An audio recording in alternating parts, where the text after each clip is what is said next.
What's up, everyone? It is the Thursday night pregame show with Fantasy Alarm. Me and Howard here again for week 3. And we are taking your questions in the Fantasy Alarm Discord live tonight. So go ahead, get in the Fantasy Alarm Discord, put your questions in there in the live stream Q&A, of course. We are taking start-sit questions, trade questions, rest of season questions. Fun questions, anything, DFS, questions. Ask them to us. We are ready to answer. And tonight, we have got the Cleveland Browns and the Pittsburgh Steelers, which I guess may not be the best game in the world, but it's football, so we should be at least happy to watch and be grateful that we have it. And Howard, I have 2 questions for you. First of all, how are you doing? I'm doing well, thank you. Very well. I'm excited about week 3. There's a lot of stuff going on with week 3, so I'm pretty stoked about it. A lot of questions to be answered that we've had over the first couple of weeks of the season. Yes. And then my second question: are you taking the over or the under on this game? Yeah, I'd say this is not to be narcissistic in any way, but I was like waiting for the green hair comments. It looks wonderful. Thank you. I wasn't sure if you. I was like, is she's gonna avoid that? I was like, that's awesome. All right, so tonight's game, I'm taking the Steelers +4, and I'm taking the under on the 38 points. I think that this is one of those 17-16 games. It's one of those sluggish, plodding. I feel like we'll see a lot of Nick Chubb. All right, a lot of running there early. We'll see a little bit of Kareem Hunt. I worry about Najee Harris and the Pittsburgh offensive line against this front 7 for Cleveland. So good, right? So good. So I built a showdown lineup here, and I'm sure I'm hoping to get your approval of this. You ready? Yes, I'm ready. All right, Nick Chubb in the captaincy. Yes. I'm using both defenses. I like it. All right. And then I'm using Mitch Trubisky with George Pickens. Right? That's my dart throw right there. That's my long shot kind of, if you look at how Denzel Ward has been struggling in coverage a lot, that what's his face? Who's the other guy in Cleveland? I'm looking at Martin Emerson. Oh, sorry, defense. Yeah. Martin Emerson. Like, Emerson's going to probably be on Deontay Johnson a lot, right? He's their top cover corner. He'll probably be on Deontay, which puts Denzel Ward on George Pickens a bunch when they're running out 3 receiver sets. And so I feel like, all right, I'm going to try and get weird with my lineup here. Would it be out of the question to see George Pickens, nail down one of those, 4 targets, 1 catch, 52 yards and a touchdown? Like, give me a share of that as far as tonight's action goes, because I do feel like it's going to be a kind of a slow, methodical, plodding kind of a game. I think that makes sense. I like it. What do you think about a double Cleveland running back lineup? So it's so funny that you say that, Tara, because on DraftKings, I built basically the exact same lineup, and then I was like, I've got money for Deontay Johnson. I've got money for Kareem Hunt. Deontay versus Kareem. And I went Kareem. Why? Because Kevin Stefanski hates Nick Chubb for whatever reason it might be. I don't know. He got him his 3 touchdowns last week, but you always see Kareem Hunt get involved in spots where he shouldn't. And with no TJ Watt, I think that, little short dump offs to Hunt work. So I'm okay with that. And so that's what that other lineup is. Okay, that's perfect. Now I feel validated. I like your lineup. I like that combination there, because you got to get different. I mean, this is DFS. And with showdown lineups, you can either get different, win, or you can, do a little something and tie like 50,000 people. Right. But I won $2.72 in the Millie Maker. Yay. So I like that. I like your lineup, and I like feeling validated on my DraftKings double up running backs. So I feel like we're doing pretty good. Right here, you and me, right here. Yes. We're there. Exactly. All right. I think we can do a little news and notes. My child is back to get another piece of candy from me. He'll be joining us throughout the show, coming in literally to just grab his candy that is next to me. So You're like the human Pez dispenser. yes, that's all I'm good for is grabbing stuff. Oh, great. But guys, we'll go through some news and notes. And as a reminder, we are taking questions live in the Fantasy Alarm Discord. I see some people in there now, so make sure that you're getting them in the live stream Q&A section so that I can see them and answer them. So appreciate you all joining in. News and notes. We don't have any I feel like we had a lot more dramatic of a season. Now, granted, we're only in week 3.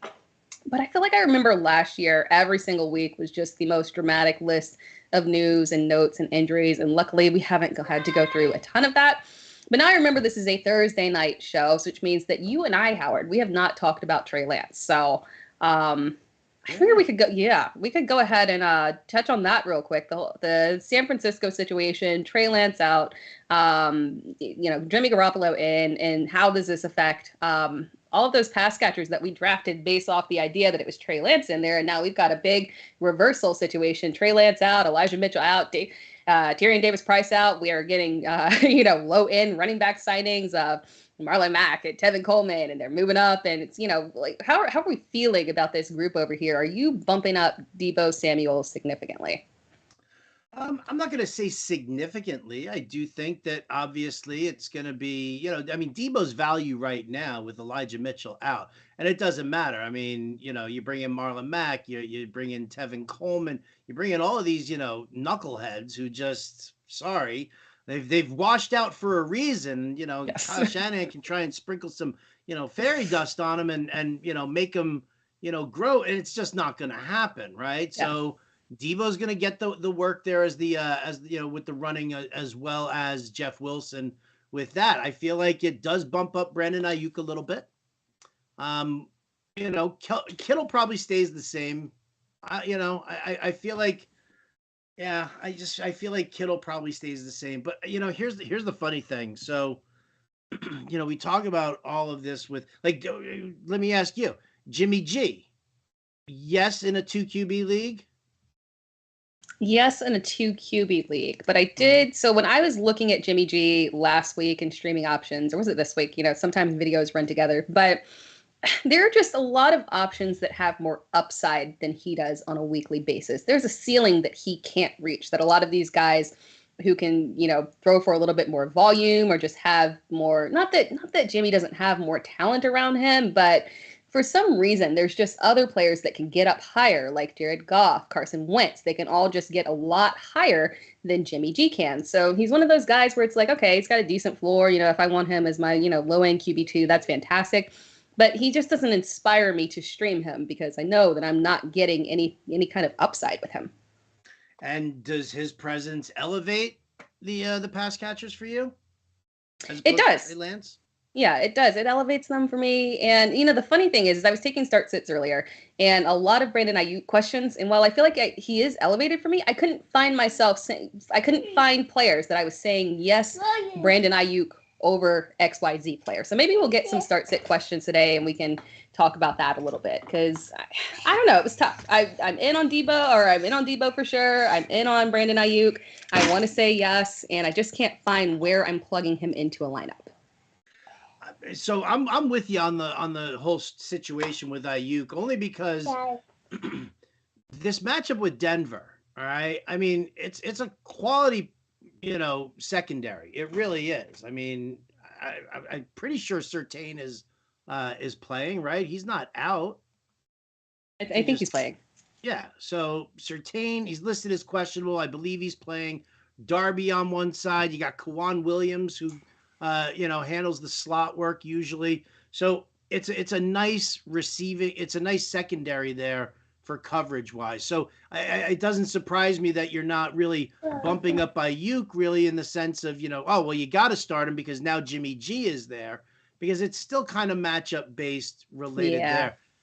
And here's the thing. So I had this whole discussion and obviously, doing some, NFL handicapping as well. to show the overlap of fantasy and sports wagering, right? Here's the question that I have. Sunday Night Football, San Francisco, right? Jimmy G, they're coming off of a huge win. We're elevating the value of Debo. We're elevating the value of IU. Kittle could be coming back. This team is ready to go. Denver, horror show, right? What are we doing with Russell Wilson? Nathaniel Hackett's the worst coach in the world. Nathaniel Hackett's offensive coordinator is a joke as far as play calling goes. They can't manage the clock. All of that stuff there, right? Yep. Why is San Francisco only 1.5 favored? Yeah. Like, everybody's gonna put money on San Francisco and be like, well, they basically just have to win the game by 2 points. Yeah, San Francisco can do it. Now all of a sudden, so now I'm taking Denver with the points. Same, yeah. and I'm kind of lukewarm on what we're gonna see. I mean, the over/under's 45, so they're basically saying that it's gonna be your average game, right? But I tell you, but it's keeping me off the 49ers, thinking about Debo for DFS this weekend, thinking about Ayuk for DFS this weekend. And it's taking me off of those guys. And I feel like I'm on the right path here. I think so. I agree. I can't, especially in DFS, I can't see myself getting up to Debo. That's the main problem that I have with him. I mean, it's so funny. I did the watch list and I did some updates to the watch list, and I didn't even look at the Niners game. That's where it was. So I don't even, as far as looking at who else is Debo, I'm going to DraftKings right now as we're talking, because I'm actually kind of curious now, who is Debo around price wise, so that I can, that's not it. It is. I've got it. I've got my handy dandy spreadsheet. Let's see. Nerd alert. Yes. Oh no, I don't. Because I haven't pulled the single game stuff yet. I lied. Oh, I'm you so know what? sorry. It's the Sunday night game, so he's not even on that main slate. Yep, that's the issue. I just looked at that. Yep. See, we're losers. Because he's typically been one of the top 5 highest priced. So I don't think there's any remote discount that you're getting on him. It would not surprise me if he is maybe right behind Russell Wilson, I would assume. Yeah, I'm looking at it. Okay, I think I've got Debo Samuel. If you were to play the full slate of games on Sunday, Debo comes in at 7,800 on DraftKings. Jamar Chase is right above him at 8,100. Stephon Diggs against Miami. Wild. Yeah. At 7,700. Wild. Right? Can you see how much Diggs is lining up in the slot right now, too? Yes. Nick Needham is going to get destroyed by Stephon Diggs in that matchup. Miami needs to do something about that. That is and that's a really good point right there too, because I was going to ask about that one in terms of, because it's funny that you mentioned his slot receiving options and the way that it's bumping him up, and the way that that's kind of made anyone else that's playing in the slot, Isaiah McKenzie, Jamison Crowder, there's no way that they can be fantasy relevant at all, because they just don't get enough looks in the slot since Debo is in there so much. But Debo is our wide receiver 1 right now. How much are you buying that this will continue throughout the season? We're seeing the exit of all those other players, and we've got the remaining Gabe Davis that's still in there. And granted, he was out last week, but even week 1, we're seeing just an aggressive push of more volume that we didn't see last year towards Stephon Diggs. And I think, in all honesty, I think that Diggs and Gabe Davis are the only 2 receivers to own in Buffalo right now, because Diggs basically, he got all of Gabe Davis's targets. Yeah. Right? We usually say, we're like, oh yeah, Devontae Adams is out, so it'll spread it around a little bit, and it'll go here, it'll go some there. No. This was Gabe Davis is out. We're just going to give all of his targets to Stephon Diggs. And you're right. It definitely, and I just don't see with the fact that they're lining up Diggs. And I guess this is obviously the copycat trend of the NFL, right? We saw Cooper Kupp lining up, basically 33.3% of the time between the left, the right, and the slot. Right, we're looking at, you can go to Pro Football Focus and look at their wide receiver cornerback chart over there, where they break it even down and to show you how often, a guy lines up at each spot. And I'm looking at Stephon Diggs. I was like, this dude's 43% in the slot right now. Like that's and that's the trend. We're going to see that there. We're going to see it with Justin Jefferson. And I wouldn't be surprised if other coaches start to do that a little bit more with some of these high-end premium wide receivers. Yep, completely agree. And then I think we'll do one more before we jump in and grab some questions in Discord. Because I feel like this is a big one that we got to talk about. The Tampa Bay and Green Bay game. On the Tampa Bay side, it is going to be wild. I'm kind of excited to see it. We've got Mike Evans. Yeah. Does that make me a hater? I'm not a Tom Brady hater. I just want to see how he does. I want to see if there's more tablets on the sideline being broken. It's just going to be so interesting. We've got Mike Evans that is suspended. We've got Chris Godwin, who more than likely is not going to play. We don't really know in terms of Julio Jones. I don't think we're going to know probably until game day. And that kind of leaves us in such a weird spot from a wide receiver perspective. The others are limited, but probably likely going to play. We've got these guys that, Russell Gage is going to have to now put up to why he was, signed by Tampa Bay, why Tom Brady wanted him as that kind of fill-in option for Chris Godwin being out. We've got Brashad Perryman that's going to have to step up, and apparently Cole Beasley that's going to maybe get a little bit of a chance to reignite himself down there with Tom Brady. But yeah, man, this is going to be very interesting going against Green Bay, who also has their wide receiver struggles, although not inflicted, more of a choice that they have down there. What do you see out of this game? Are we seeing a run-heavy game? Are we trusting? I get a lot of Tom Brady start-sit questions. I'm getting a lot of Tom Brady start-sit questions too, and I would say probably for 85 to 90% of them, I'm saying sit Tom Brady. It's so tough to do, but like you were just saying about, guys like Goff and Wentz, right? These guys have high ceilings, right? I mean, their floor is definitely low, right? But these guys have high ceilings. So, if you're looking at that, I feel like from Tampa Bay side, I feel like it's going to be a very heavy Leonard Fournette week. Yeah.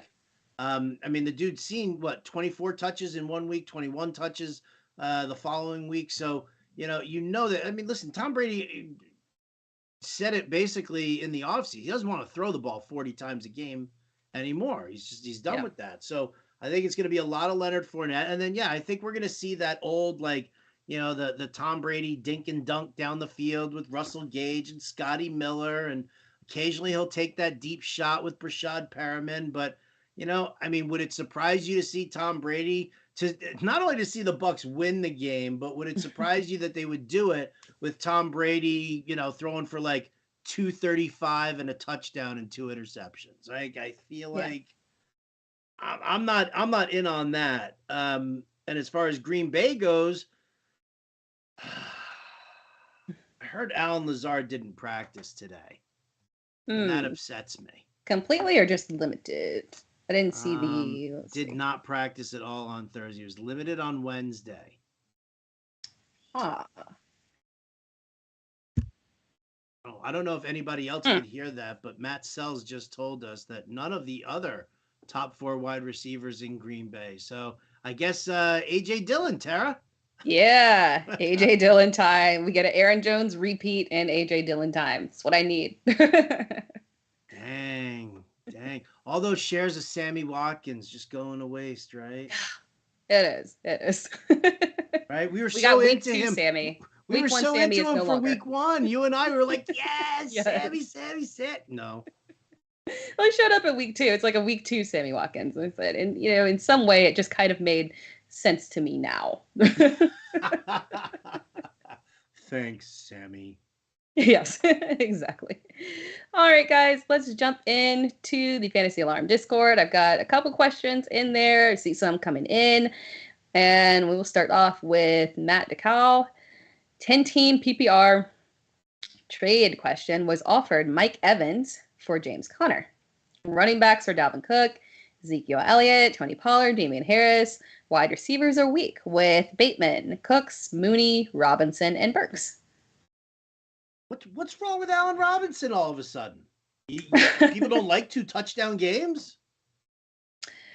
I guess just the week 1 remnants are just making them highly concerned that we've got Robert Woods 2.0, who really wasn't, like, statistically wasn't that bad in the first half before he got injured last year, but it wasn't spectacular. Yeah, I'm not as I don't think that the wide receiver room for this person is really that bad. We've got a bunch of guys that have opportunity, and then you've got Burks who could have some upside as you hit mid-season as he gets a higher snap count.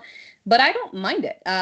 Going ahead and grabbing Mike Evans, and you are pretty strongish at running back. You've got Dalvin Cook, you've got both Ezekiel Elliott and Tony Pollard, and then Damien Harris has been coming on strong.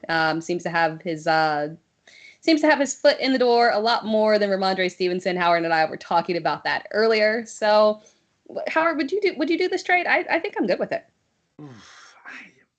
I don't think I would do it, actually. I love James Conner. Maybe that's what it is. Maybe I love James Conner too much, right? I just feel like, here's a guy who, there was the Arizona Cardinals were fine letting Chase Edmonds go. They were like, all right, we got James Conner.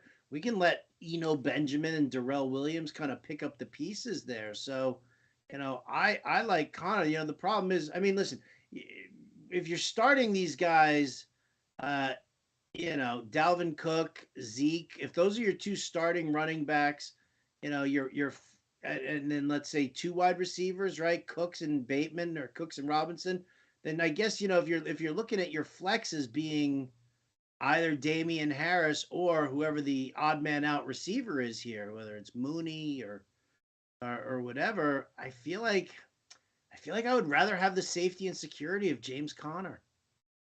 I think the one thing that's tilting it for me is that it's a 10-team league. So maybe that, in terms of who you're looking at when you're facing somebody else, you could have people that legitimately have, maybe someone's got Stephon Diggs and Michael Pittman Jr. So maybe you're going up against aggressive lineups with better receiver combinations that are making the whole Cooks and Bateman combination feel a little bit more underwhelming. Can you imagine starting Rashad Bateman and Allen Robinson last week and then being unhappy with the production? True. Like, that's like, so the question is like, are you making this decision because you're making bad choices? Like, are you, is this, listen, yes, Mike Evans is a lock. You leave Mike Evans in your starting lineup, no doubt about it. Same thing with James Conner. He's a lock. You just leave him in there. You don't take him out unless he's hurt or he's on a bye week, right? So the question is, are you better off making, lineup choices with your running backs between like Zeke and Harris, or do you feel more confident making lineup decisions between Cooks, Bateman, Mooney, and Robinson and Burks, who are all kind of bunched together, right? They're all kind of similar. And so for me, I think I would rather, I'm actually probably proving your point then to make the deal because you could just leave Evans in there and not have to deal with these other guys. But I don't know, man. I'm going to disagree with you on this one there, Tara. I think we're on opposite sides here. I can understand just be it. a stodgy You maybe have to old guy. You maybe have to work a little bit harder if you don't have Evans. You got to make sure that you're getting those right matchups and making the right choices. I got a question though. Are you on a scale of 1 to 10, what's your concern level for Mooney? Oh, I probably would put it at like a 6, right? I'm really maybe a 5. I don't really know if I'm that concerned over Mooney. I think that, listen, this Chicago offense looks terrible. Their offensive line looks horrible. Justin Fields looks like a deer in the headlights, trying to figure out what's going on out there. But I don't hate the Bears in the sense that, they're gonna be dog shit the entire season long. I think that it will click, and Mooney's he's the number 1 on the team. For me, in any league that I have Mooney, and I think it's like 2 or 3 leagues maybe, I'm not heavily invested in him. He's just sitting on my bench, and I'll just wait and see what happens there. If the Bears get it, then great. Then I've got the number 1 receiver there. If not, then it's an easy cut. Yeah, I feel you. I'm at more like of an 8. Yeah.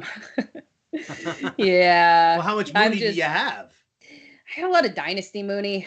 Just high key irritated. You just said maybe that's like I've been waiting, like I've been waiting for my moment and holding on, fiending off trades, and it's like, really, Chicago? I think my irritation just more so comes at Chicago organizationally, not letting Justin Fields throw the ball because, from my you have to let him work through that. Why I'm trying to understand why you're scared of him, and do we trust him? Okay, well, you're never going to be able to trust him if you don't let him throw the ball because you're in a point right now where you're not competing. So I'll end it there because I could rant on forever about this. No, but by all means, can we start bashing Luke Getsy? Let's bash him. Yeah. Right? I mean, God, Eberflus, if you're gonna turn around and say I don't want any part, I'm gonna be the head coach, but somebody else is gonna install the scheme and run the offense. I mean, get somebody with some experience here, not a glorified tight end coach. Yeah, this was there's a lot of questionable decisions going on here, and there needs to be some changes in offensive philosophy. You're not a competing team. You need to be investing in your team, getting your players ready for next year. How is Fields going to get ready if he doesn't get the chance to throw the ball? It's not right. Just need to open up the offense because the talent is, Darnell Mooney is talented. We've seen what he can do. We've seen Cole Kmet is talented. We can't keep, these are things that you have to use. So, a little irritating. Next question we have a few questions from Distillery One. First question, need 2 in PPR between Allen Lazard, Adam Thielen, Devonta Smith, Chase Claypool, Noah Brown, Jarvis Landry, or Mecole Hardman? This is a fun question. That's a group, isn't it? This is a fun question. I would say, for me, I'm going to say Thielen and Devonta Smith are my top 2 choices, but if Lazard practices tomorrow and he's good to go, I actually wouldn't mind using Lazard over Devonta Smith. I think this Minnesota-Detroit game is going to be very entertaining. Same. I think it's going to be a fun game to watch. I think that both teams are really going to push hard. The Vikings really need to show that game against the Eagles last week was not who they are. And Detroit is just, they're a feisty group. They are definitely a feisty group to have there. So I think that Thielen will probably see a little bit more work in there, a little extra work. And then, it comes down to Lazard versus, and Devonta Smith. And, listen, I like Smith a lot from a talent standpoint. I like it. It's just unfortunate that he now sits in the shadow of A.J. Brown. Yep. Makes it a little bit unreliable because we don't know for sure if it's going to be one of those games where he's unfortunately not the future. Oh, it's Washington. They suck, man. Their secondary is terrible. I could probably cover a guy better. No, I couldn't. Who would you start out of this in these 2? I'm with you. Yeah, if Lazard plays, I will go Lazard and Thielen, and if not, or if we maybe get some news that he's going to be a little bit limited, then I would go Thielen and Smith. Yeah, but I'm kind of obsessed with this Detroit Minnesota game. I agree with you. There's a lot of good pieces in here. There's very in on this game. Who's your favorite? Who's your favorite out of that group there? Is it Amon-Ra St. Brown? Come on, just say it. No, it is Deandre Swift. I'm loving Deandre Swift. I was very in on Deandre Swift, and it was tough in the offseason to be in on Deandre Swift because that was not a popular take because of where he was going. If you wanted Deandre Swift, you had to grab him early second round. If you wanted to snag him, he was not falling later than that. And a lot of people were concerned about the split there, the involvement of Jamal Williams, the reliability, the offense as a whole. But like you said, the Detroit offense is just so much fun.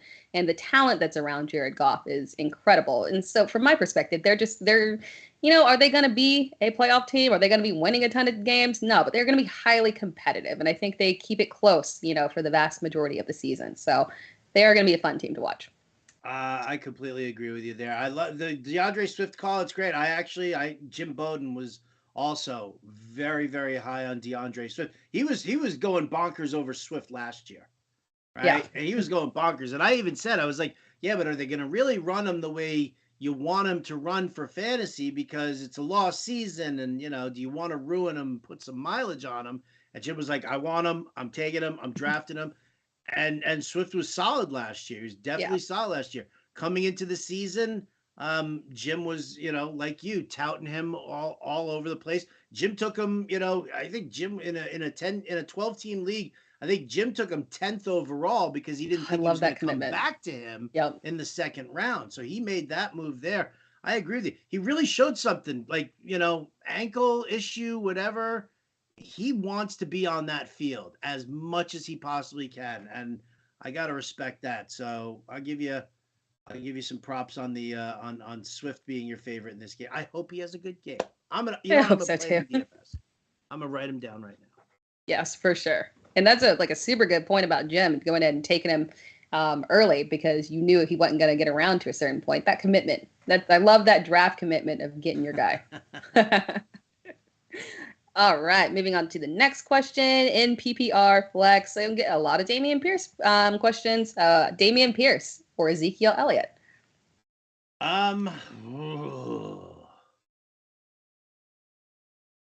Zeke, Monday Night Football, Giants. I mean, that is that's definitely something of interest, I think. I mean, it's just it's a primetime game, so you've got Ezekiel Elliott there, but Damien Pierce against the Bears.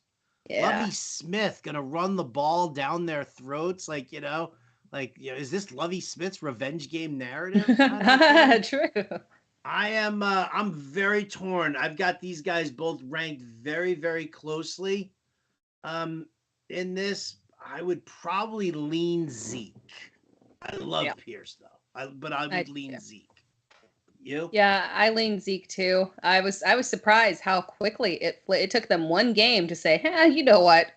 We would rather go with Damien Pierce as the lead back versus Rex Burkhead. That was the quickest flip that I have ever seen of a team doing. Rex Burkhead went from the vast majority of carries to none. Fascinating. Quickly flip, but right decision for Houston. Yes. Well, again, kind of like what you just said, right? Houston knows they're not competitive, but we got to see what we got in Damien Pierce, so might as well run it. We already know what Rex Burkhead does. Exactly. Make the right decisions for your young players. Give them the chance. You even see Davis Mills out there being suspect, but hey, he gets the chance to throw. So, interesting team philosophies. All right. And then one more question from Deslurry. One lastly in PPR.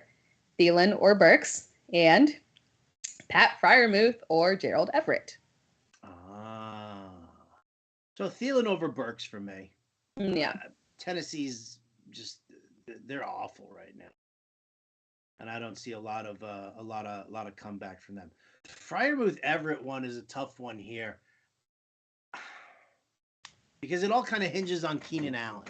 Like if Keenan Allen is out, if he's out, then I want Everett. Right? Yeah. So I think I would probably I think I would still stick with Everett. I think it's a higher octane passing offense. I know it's not it's a good matchup against Jacksonville. I don't think Jacksonville's going to get blown out in this one. I think this one is going to be close, so I think that they're going to continue to throw, but are you worried about Justin Herbert? You answer this one. Muth tonight, Everett on Sunday. I'm not worried about Justin Herbert, but again, you're right. It's tough because it does hinge a lot on Keenan Allen, and we don't know a lot about that right now in terms of which direction that's going to head.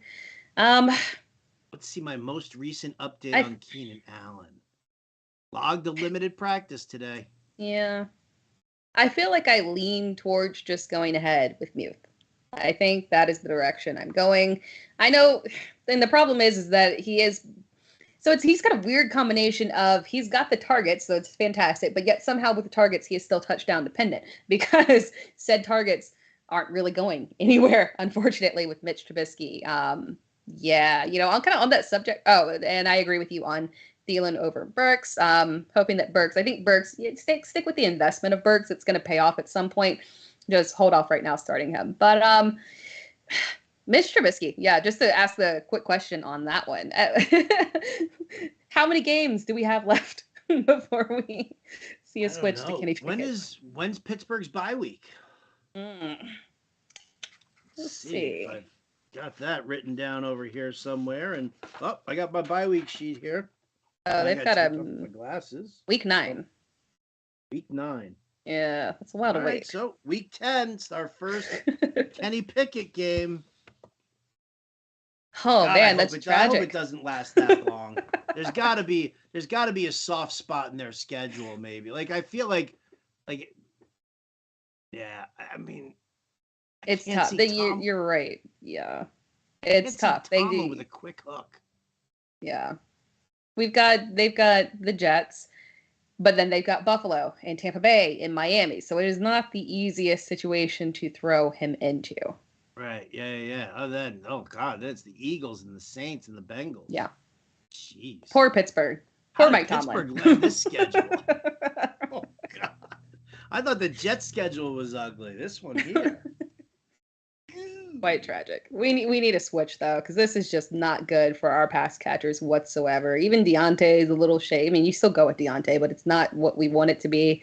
I was looking at the pass yards. He is Mitch Trubisky is second to last, only ahead of Justin Fields in those that qualify for, playing 2 games.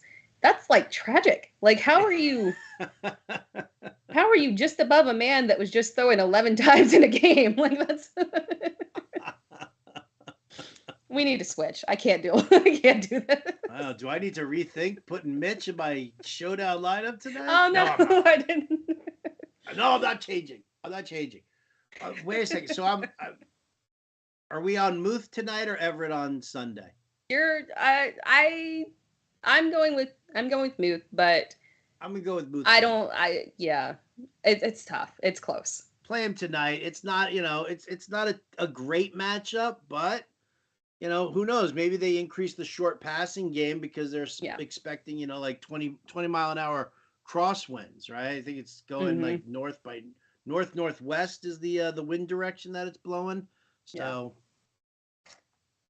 maybe. Yeah, I'll go Muth. It does sound like Keenan Allen with another limited practice. It does sound like he's closer to playing than not playing. Yeah. And question from Ray Hunt. Thoughts on Russell Wilson going forward? This is a good one. Picked up Jimmy G in case he still struggles. Russell Wilson.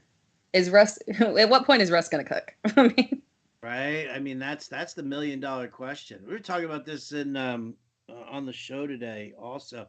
Like, how bad is Nathaniel Hackett? Like, I mean, so bad. When the entire stadium is counting down the play clock from 5, right? And you can hear the sarcasm in their voices as they're counting down the play clock, right? You could hear it on TV. You know that Hackett hears it. So, it's really, it's crazy how bad he is. But I feel like at some point, like all of this stuff, is going to just turn him into a person who's going to say, you know what? Let me just give my quarterback the autonomy on the line that he needs. He can read defenses. We can be in his ear, but he can read defenses. He can roll out. Let's let him roll out and start looking downfield. Let's do what Russ does best. That's why we got him. We didn't get him to put him into this confining, vanilla system that, where everything's checked down and, and short passing and run the ball. We need him to take some chances. I feel like we're going to get that soon enough. I do. Yeah, I agree. Because this is Yeah, this is not the way you want to start off your career. And it's weird. Maybe it's a little because I mean, he did coach Aaron Rodgers, so you think exactly what you're talking about would be a super easy direction to go because that's Aaron Rodgers. So maybe he just wanted to, showcase his plan and his thoughts and his direction a little bit more aggressive to try and prove himself. And maybe he can hopefully realize, like you were saying, that he needs to let his veteran quarterback do what the veteran quarterbacks do. Shine a light on stupidity. It's just going to show you more stupidity. Yes, 100%. All right. Aside from for candy again? Yes, back already? For candy so again. Quick? Yeah, back for candy again. He will probably make 2 more trips. We can do the over/under on his returning trips to get candy. You know what? Next live stream, I'm bringing some candy in. I'm not supposed to. I'm supposed to be on a diet, but I'm going to bring some candy in the next time so that we can all take part in it. Because every time he comes over looking for candy, it makes me want candy. I know. I want some candy. Yes. I need some candy. Me too. And then distillery with the question again for Howard. Revolution won last week, so Revolution or Pepper? Oof. I'm gonna go with Pepper. I'll go with Pepper. I'm gonna go spicy tonight. I'm gonna go spicy. Revolution rock solid. The Revolution, that was a no-brainer last week, but Pepper, I'm gonna go spicy here. Yes. Ooh. Oh, I get the candy. Thank you so much. So let me ask you a couple of questions here, Tara. Just for the fun and excitement of what's going on here, because one of the things that I've been dealing with, constantly, with and you have also all the questions that you get, all the the this and the that, and so my question to you is about some of the surprises that we're seeing in football. What the hell just happened to my? There it is. Sorry, I didn't mean to say that. I didn't mean to say that in front of the child. It's all right. It's all right. Can he hear me? No, he's good. Okay, good. See, there you go. That I feel I would have felt bad. Hi. Okay, yes. Hi, guys. Thank you. Go watch TV.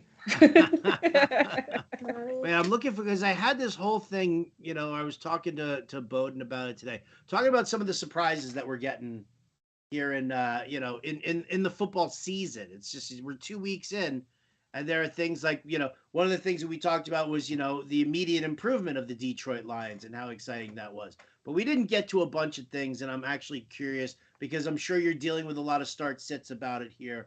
And number one is, how bad do the Colts look? And does that make you worry about Jonathan Taylor at all?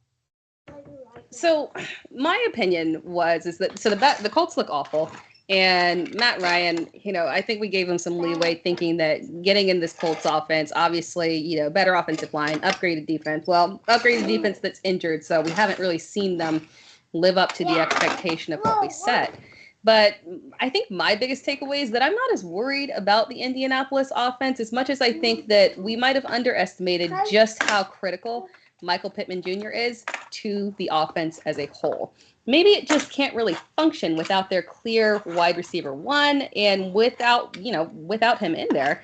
I think maybe it's just a little bit easier to scheme against them, and they went out there looking absolutely ridiculous. So I think the return of Michael Pittman is going to set them on straight. So for me, my takeaway in this is that it's more so Michael Pittman to the moon, honestly, in that he's just such a fantastic, just in Dynasty, I think he's moved up aggressively in terms of an asset that you want to have. He's a top 10 asset, in my opinion, at the wide receiver position. So that's my big takeaway. I'm not concerned about Jonathan Taylor.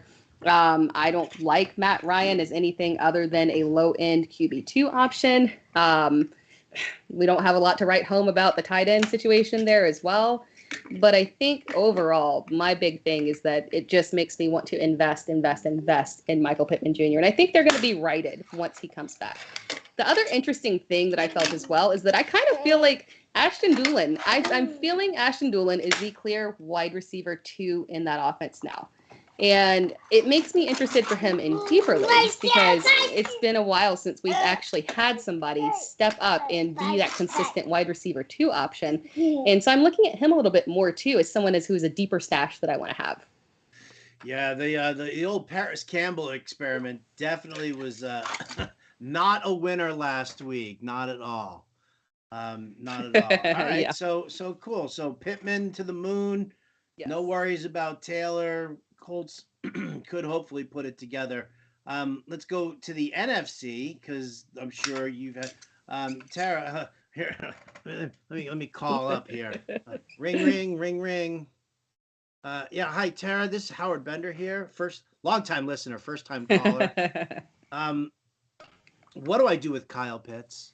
Do I cut him? Do I trade him? Do I stash him on my bench? Do I start him every single week? Kyle Pitts, I'm really wondering. Thanks, I'll hang up and listen.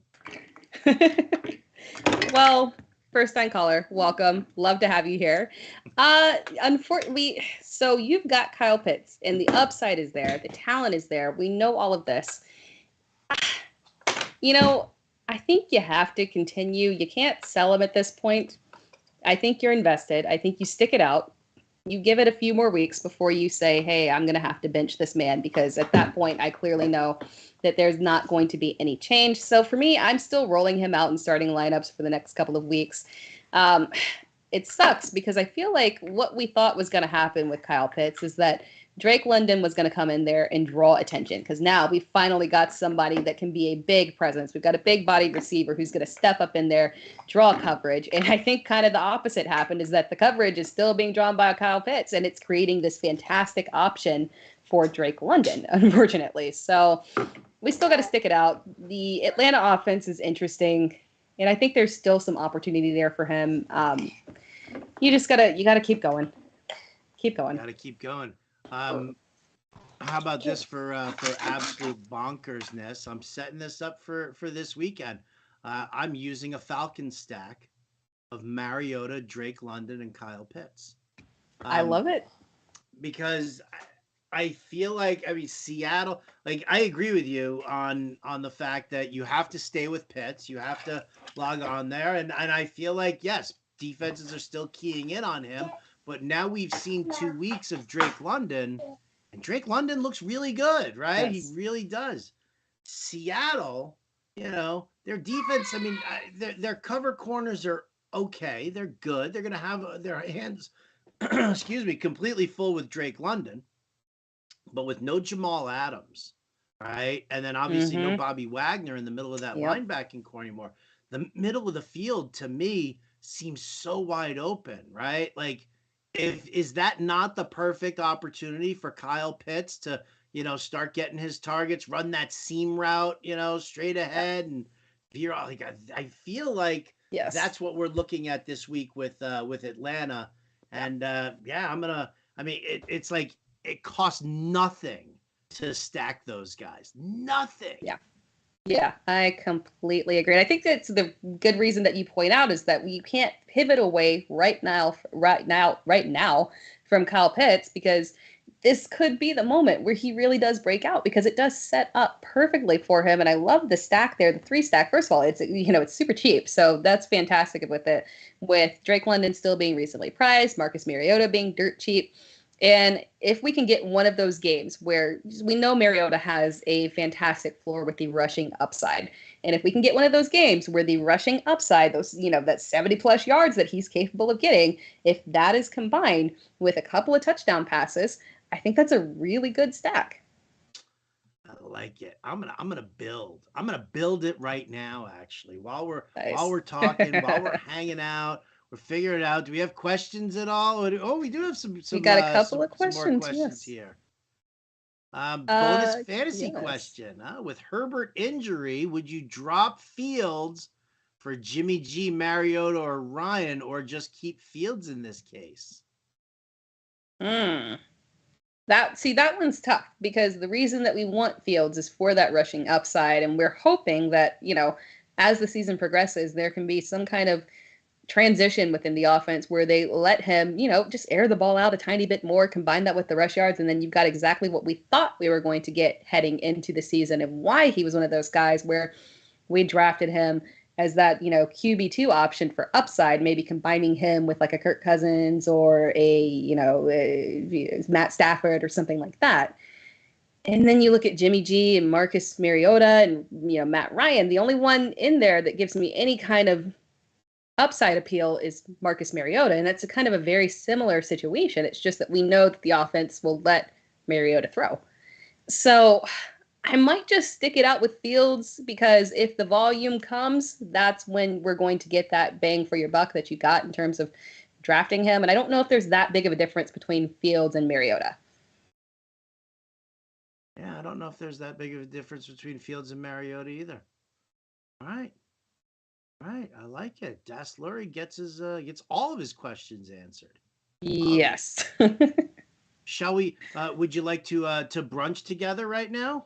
Yes. Let's brunch together. Let's brunch together. So brunch says, are we thinking Kittle starts Sunday or starting Njoku tonight? Best tight end type available to pick up would be Gesicki. I'm waiting it out. What? No, I'm just messing with you.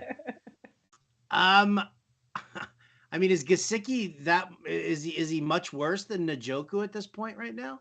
That was exactly my thoughts there. I'm gonna stick it out and wait for Kittle, because starting Gesicki over David Njoku, I would kind of do it at this point. I was a lot more hopeful for Njoku coming into the season. I don't like what I saw in him. While I, make no mistake, what you saw from Gesicki last week is not indicative of what you will continue to see. I still do not like him as someone who I want to start regularly. But yeah, I like him better than Njoku. So if that's available to pick up, wait it out. Go with Kittle. And if not, you do technically have a pivot that can get you more points than Njoku. You definitely do. You definitely do. All right. Yes. Well, we're waiting on a couple more. We're almost done. We're waiting on a couple more questions and closing out the show. I did have one more news and notes that I wanted to touch on. Kenny Galaday. Why is that where you want to? Literally, because it's funny. And because Wait, I have did no something happen shares. other than the fact that Galaday sucks and that he's being benched? Yeah, he said he actually went out and came out with a quote saying that he came here to play. He doesn't care about being the coach's friends. He's there to work. I'm not there to make friends. Well, that was what they said, right? I mean, Dayball was like, listen, I'm playing the guys who I like, who are out there giving it, their full effort, right? I mean, he basically did. He called out Kenny Galaday, who, I feel like has been kind of resting on his laurels a little bit, right? So, hooba dooba. Interesting. Mm-hmm. I mean, Kenny Galaday, really? I can't get behind that guy. I can't, not at all. The only problem with me is that I've got a couple dynasty shares that I can't get rid of, because who was going to buy Kenny Galladay? You can't even include him in the say like, oh, here, I'll throw in Kenny Galladay. That's worse than saying I'm going to throw in a fourth. It's worse than that. Would you say, if someone would say, hey, I'll give you a fourth for Kenny Galladay, I'd say, hey, thank you very much, I'll accept. I would do that. It's gotten that bad. What a shame. Crying shame. All right, so I built this line. You ready for this? Yes. Tell me what you think about this. Well, let me ask you this: if out of the running backs who you've because paying up for running backs has been garbage so far this season. Yes. So the question is how high up are you going to pay for a running back here? Jonathan Taylor makes it very difficult to build a lineup, right? McCaffrey, Henry, Eckler, I like him. He's 8,000 there. Yeah. Dalvin Cook, Aaron Jones, right? What do you think about Joe Mixon? I like the matchup. I like the matchup against the Jets. I can see where he gets high volume in this game. So that one is, yeah, if I'm looking in terms like who am I willing to pay up for, it probably starts at Joe Mixon. Would you go with him or Leonard Fournette? Oh, I would do Leonard Fournette. All right. That's yeah. Perfect. Yeah. Perfect. That's Tara, that's gonna open up some money for us here. Yeah. That's gonna open up some. You can't see what I'm doing right now, Tara. You're gonna love what I'm doing right now with this. I'm excited. I'm ridiculously in on Leonard Fournette for this week because one, I mean, the Green Bay run defense was absolutely atrocious, and two, when an NFL player comes to us and tells us, "Hey guys, I see you, and the touchdowns are coming for you. They're coming." I'm gonna believe him. I like those NFL players, and when they reach out and directly speak to us as fantasy managers. I love hearing that. All right, so here we go. We have $6,400 on DraftKings for a flex. I'm gonna read down the names. You give me a little wave when you're ready to stop, right? Antonio Gibson, Terry McLaurin, Clyde Edwards-Helaire, Gabe Davis, Christian Kirk, James Conner. Oh, wait. There it is. Christian Kirk. Christian Kirk. Yes. Bing, bang, boom. I'm a believer. Are you ready for this lineup? Yes. Let's go to the last question here. Caliber Reigns says 2 leagues, 2 Jared Goff questions. Superflex, Goff or Russell Wilson? I'll go Goff here. Ooh. I will. I'm gonna go Russell Wilson. I love Goff. I do. That's tough. It is tough because I also said earlier that I do believe in Russell Wilson. So half-point PPR here. Tua or Goff? Now here and guys, don't hate me for saying this, but I am willing to go Goff over Tua. And it's not a knock on Tua. It's literally just this one matchup. I'm sorry. It's the one matchup. Yeah. That's it. Right? Buffalo. Yeah. I want to avoid that like the plague. I do too. So we're split on the first one, Goff versus Wilson, but we're both in agreement on Goff as the second one. Yes. All right, Tara, you're gonna write this down. This is our. We're gonna share the $1 million here off this. All right. You don't have to write. What do we it down. got? Just kidding. I'll just screenshot it for you. Yeah. And send it to you. Right? Should I just do that? I should screenshot it to you right now and get your reaction. Let's get your live reaction to this. So hold 1 second. This will be fun, people. Admit it. Even though Tara's son is going bonk. Oh, there's the other one. What's up, dude? Let's see. Can I share this? Oh no! Shit. It didn't. Where's my other one? Oh, I didn't hit enter. That's why. All right. I don't get live reaction here. I forgot to hit enter. Marcus Mariota, Damien Pierce, $5,000. Leonard Fournette, AJ Brown, Drake London. Oh, that's my problem right there. Can't do that. I can. Oh no, what is it? What's that? What's the problem? No problem. Because I'm using Kyle Pitts too. Oh yeah, I'm supposed to use London. That's my stack. Yes. See, I'm not even thinking clear because I'm so excited about this lineup. Mariota, Leonard Fournette, Damien Pierce, Drake London, AJ Brown, Darnell Mooney, Kyle Pitts, Christian Kirk, and the Rams defense. Oh, man. This is so. I wonder what the ownership percentage is on Darnell Mooney. It's got to be non-existent. I feel like Darnell Mooney is a guy who there's always a Darnell Mooney truther out there. Yeah. So he'll be like 1.4% owned in the contest. I feel like some other people will be on him, right? You know there are truthers out there. They're crazy. They're crazy. I I like this like lineup. it. I like it. This is a spicy Yeah. little lineup for GPP tournaments here. Mm-hmm. Very excited about that now. I like it. All right. Yeah, Well, I'm really in on the Atlanta concept. And I mean, it's allowing you to get some really good players. Yeah. nobody play this lineup because it's just me and Tara, please. So Yes. we're gonna share in the money. You guys, though, sorry. Yeah. You got to switch up one thing in it. One thing. Yeah, you have to, right? Pick a different defense. Yes, there you go. Unreal. All right. Fantastic. Thank you, everyone, so much. Thank you, Howard, for always making these shows absolutely wonderful. Aw, thanks. Yeah, it's easy to do. You're easy to work with. I love working with We're a you. good team. I was like, We're a good team. remember last year? Last year I was like, oh, I don't get to work with Tara at all. Like doing a podcast recording with Adam Ronis, and he's like, yeah, doing the live stream, having a great time, blah, blah. I'm like, thanks.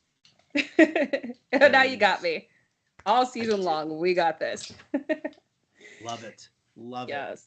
So thank you guys. And right, we'll be here all season long. You will come back next week. You will see me and Howard. We'll answer your questions. It will be fantastic. We will have another fantastic game, and hopefully we will have a fantastic game tonight. And if the game's not fantastic, we gave you some fantastic DFS options, so please go play that. And enjoy the game. We'll see you back next week. For Tara and Howard, we will see you next time. Bye, guys.